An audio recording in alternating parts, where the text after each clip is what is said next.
Hey everybody, I'm back from my vacation. I am 1 month away from Dead and Company. Last weekend I was in Austin to see Phish. It was my third and fourth show, so I'm basically a fan now. Traveled for a show, so now that's it. I'm stuck. You're stuck with me, regardless. I have a long request list I've been working through. Some of these are paid requests, and again, I'm just trying to get through. This is my request form. So, someone wrote a while back, I thought this combines a few of my interests now. Someone wrote that Phish covered Terrapin Station. That basically it was on the anniversary of Jerry's death, 3 years after the day, August 9th, 1998. So, I figured we got to listen to this. And apparently, it was like, I'm going to read some of the comments. I think I'm going to display the comments as we're listening to this, but this isn't a video, it's just a recording of the day. But underneath, people wrote comments. But yeah, now that I love Terrapin Station, and of course I love Phish, let's listen to Phish cover Terrapin Station. But I think more importantly, let's try to see what the audience experienced that day, as everyone was still sad about Jerry Garcia's death. His early, untimely, premature death.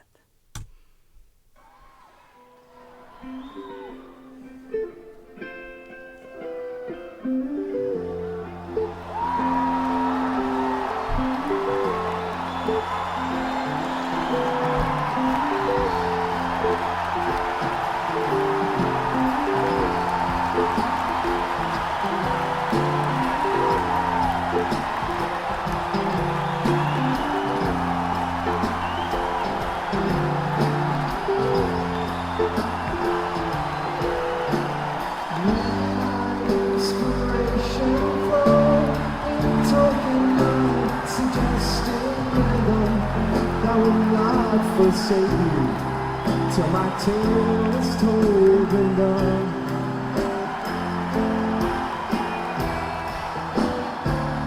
While the fire lights aglow, strange shadows in the flames will grow till things we've never seen will seem familiar.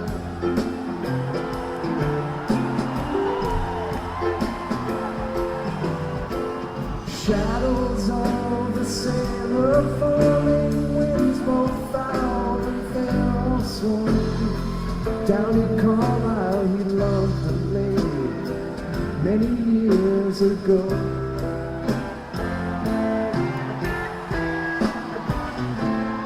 Here beside him stands a man, a soldier, felt the looks of him. Came through many fights, but lost in love.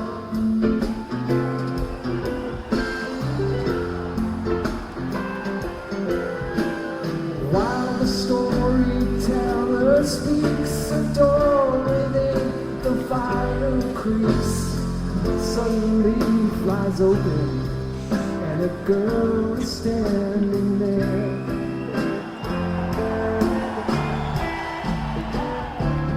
Eyes alight with glowing hair, all the fancy princess fair.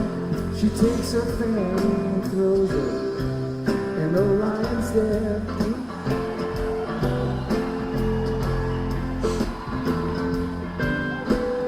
Which of you to gaily tell will risk uncertain pains of hell?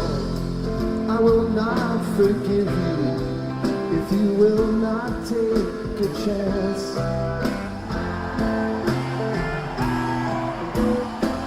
The sailor gave at least a try. The soul could be much too wise. Strategy was his strength and not disaster.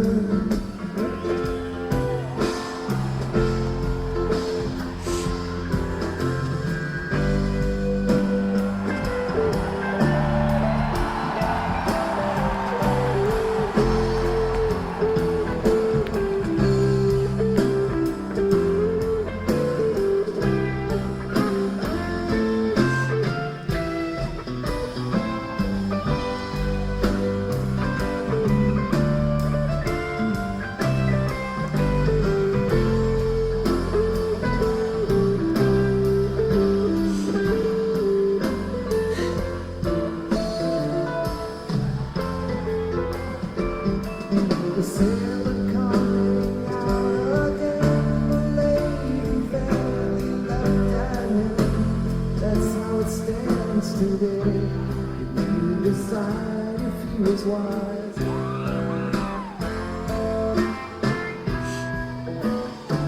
The storm of town makes no choice. Soon you will not hear his voice. His job is to shed light and not to master.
But he cannot be bought a soul.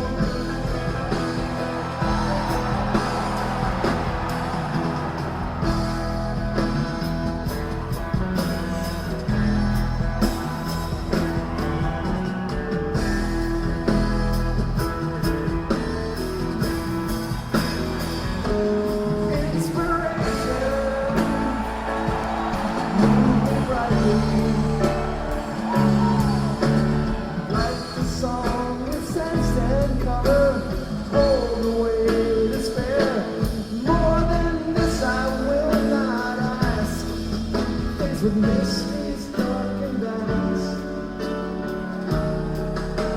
statements just seem vain at last. Some rise, some fall, some climb to get to Terrapin.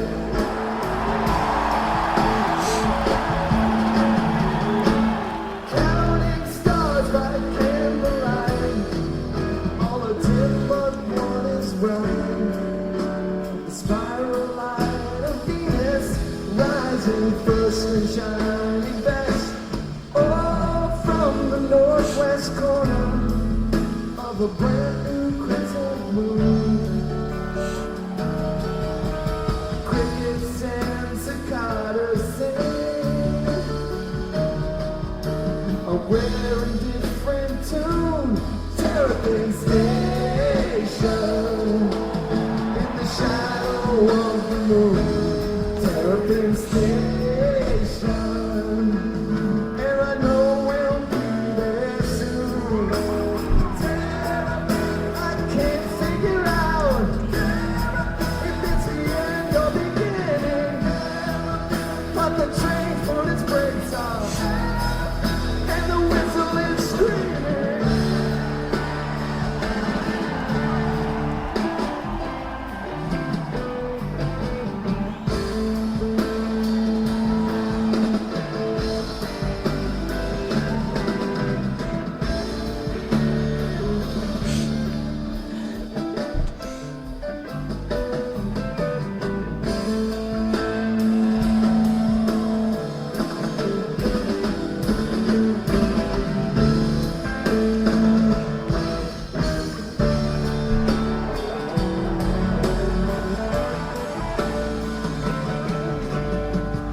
guess that's it. That was gorgeous. But I was more interested in hearing the stories of the people who were there because that was amazing. Okay, so now that I've been kind of really, look, I've been doing a historical deep dive. I've been interviewing deadheads who were old enough to have gotten into the Dead organically in the beginning. And then obviously I've met a lot of Phish fans in the past year just from my Phish journey. And yeah, there's definitely, I get this whole, the music is different. Phish is its own weird thing. Like, trust me, I like it because it's weird, but they are talented musicians and there is a scene and there's the community. And so that's why the Deadheads, a lot of them went over to Phish. And again, just to see how impactful this moment was that they had not covered a Grateful Dead song. Because again, honestly, I wouldn't even dare. If I was Phish or any other band, I would not try to cover a Grateful Dead song, especially like right in the moments after, the first few years after Garcia's death. I'm sure it was kind of like no one wanted to, you don't want to wake ghosts, you know? There's just some people you just don't cover. It's just too untouchable, right? So for them to then do this, and everyone's there, and these people were still in mourning from losing Jerry Garcia. Like, imagine something being your whole life, like the Dead. And then Jerry Garcia dying, and the band that you loved is no longer in existence. Like, that must have just been a real serious blow. So then to be at this concert, I mean, to read that one man's, if you can go to this video yourself, but I was showing it on the screen, that they were like, what's going on? Like, why are they putting music stands on the stage? Why are their lyrics taped up? Like, what's going on? And then for them to start and then thinking, oh, this is the Phish tease or something. And then for them to actually perform Terrapin Station in front of the crowd who was in mourning, who still was mourning the loss of Jerry Garcia and what was the Grateful Dead. And then to realize that it was the anniversary of Jerry Garcia's death as they're in that moment. Wow. Mic drop. Silence. That is something else. That is one of those special musical moments that you never forget. How touching. So yeah, I have come to really love Terrapin Station since knowing it. It's a gorgeous song. Like, it really is. The whole da na na na na na na na na na na na na da na na na na na na. I like that part. Da na na na na na. It's a really pretty melody. And then the second part, Terrapin, do do do do, and then the do do do do do do do do do do do do. I love that part too. Da, da, da. Yes, so I love Phish. I love Terrapin Station. I'm slowly falling in love with the Dead, and there's certain songs, and now they're stuck in my head. Sometimes I'm singing them. I had Jack Straw stuck in my head for a while. I had, you can share the woman, you can share the wine. That part. I liked that a lot. Cumberland Blues was really catchy. Yeah. I just learned Althea. I just learned Sugary. Those are really catchy songs. So, yeah, I get it. And also, just having been at the two Phish Austin shows, and now I'm like, I can't go another 2 months because I saw them in exactly to 2 months, like April 22nd and 23rd, and then literally June 26th, 27th, 28th. Like, 1 month and 5 days, 2 months and 5 days later, right? So I'm like, can I go another 2 months without seeing Phish again? I'm like, I don't think so. At least I'm seeing Dead and Company and Billy Strings, my favorite. I love him. August 1st. So that's in 30 days, thank God. But I need something in between there, So I'm thinking of going to Phish Chicago, maybe Forest Hills. Then all these southern shows look good. I've never been to South Carolina. Charleston looks pretty nice. I've never been down there. I think I'd fit in well in the South. I have some pretty sundresses. So yeah, anyway, my review of this is it's excellent, but it's more important, not necessarily that though I think Trey sang better than usual. They played it really beautifully. They really tried to put in their best here. They didn't just like half-ass it.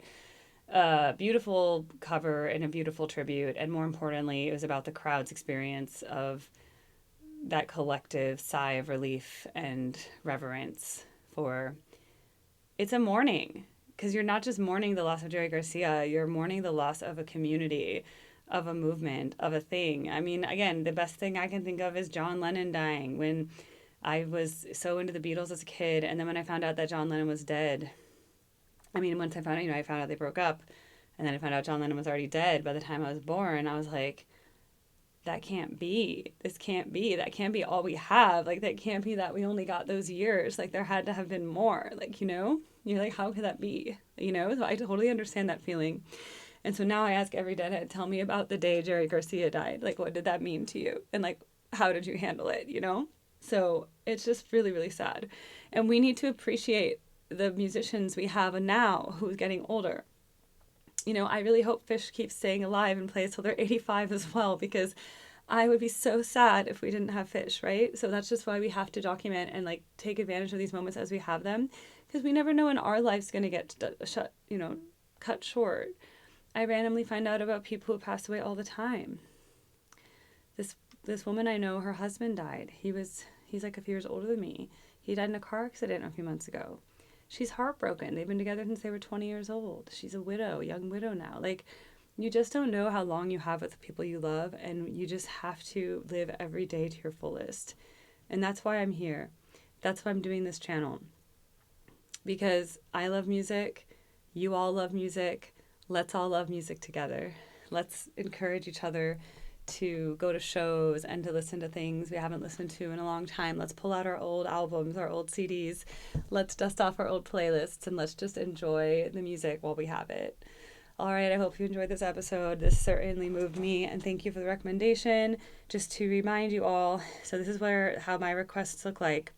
And so now that I have this Phish therapintation thing, I can say that I've done it.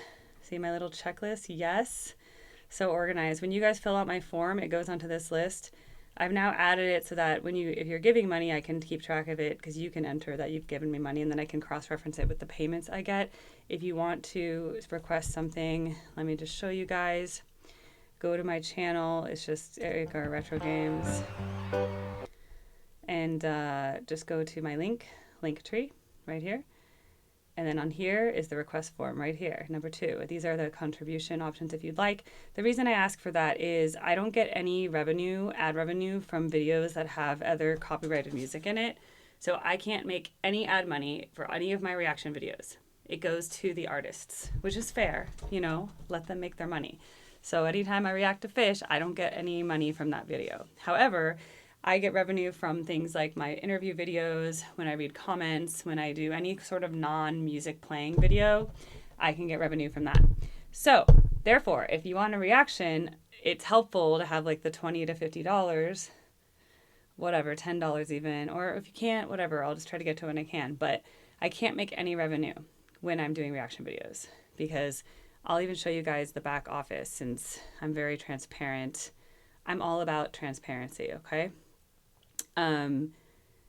When I go to my analytics, I'll just show you guys. Let's see, analytics, this is where it is. So notice how it's like you've made $75. Well, I've also been posting an hour of video every day for the past 2 months. So it's a lot of work for that amount of return. However, what you'll notice is that I can see which videos I actually make revenue on. And basically, I'm not even eligible to get revenue on a lot of my reaction videos. When it says I made $13.59 from reading the comments, it's usually because one person subscribed and then I get like some views. Yeah, see, I got 5 subscribers. Well, I got subs, and then members are even better because then I get like a paid member. But basically, this is the videos I make money from, the internet, the interviews, behind the scenes, interview. When it's reaction videos, I can't make anything on it. Like, I'm not sure. And then the YouTube shorts, it's like, you've made 3,000 views of YouTube shorts, I make 25 cents. So like, it's not the greatest return, right? So I'm just saying that's why I ask for it at all, because I only basically make money from the memberships, like when you guys sign up. And if I get a lot of views on like my interview videos, but not from my reactions. So anyway, that's just the story. So here's me, here's my socials. Some of these you can DM me on, like Instagram and whatever. I try to get back to all my messages. Sometimes I get overwhelmed, but I do care. All right. And I'm just recovering myself after I had a 6-year relationship. I had a breakup. Now I've been single for over a year and a half. So my heart is healed. And I would love to find love, but I'm also realistic that it may not happen for me for a while or ever. So that's okay. I've luckily had some great loves in my life already. But I'm just going to enjoy life in the meantime and just try to be happy and be nice to everybody and be kind and just be a kind person to as many people as I can. A lot of people are struggling in this world and everybody needs a friend. So that's all. That's all I'm about. It's not that complicated. I'm just getting my teenagers through high school. I'll be an empty nester in 5 years, a very young empty nester. So, just doing my thing. But thank you all for being supportive, and I really appreciate it. And it's been really great discovering the music with you all. Thank you.